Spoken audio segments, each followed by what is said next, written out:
Zay ny mahakasika ny olana eo anivon'ny commune Antananarivo renivohitra fa lafim-baovao hafa tanteraka kosa no anoizantsika ny fotoana antsika. Tao aorian'ny fangataham-panazavana mikasika ny fanendrena ny Premier Ministre dia anisan'ny raharaha eo anivon'ny fitsarana avy momba ny lalam-pandrenana ihany koa ny mikasika ny fanalana amin'ny toerany solombavambahoaka avy amin'ny Mahapara fanedetiana vetrany.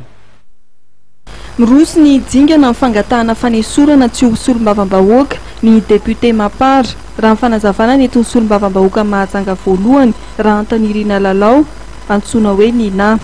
Raha ny fanazavana dia ny solombavambahoaka tsy manaraka ny fitsipika anatin'ny vondrona politika Mahapara no voakasiky ny fanesorana ary efa nisy ny fampahafantarana faharoa nalefa ho an'ny solombavambahoaka Mahapara 12 voakasiky ny mety fanonganana.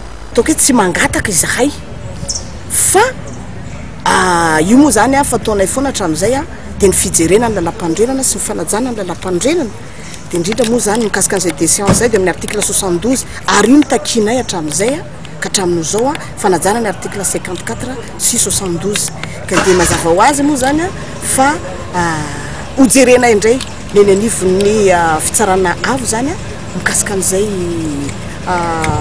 décision zay. Efa nisy zay efa tamin'ny herinandro lasa iny zany nisy an'izay notification zay.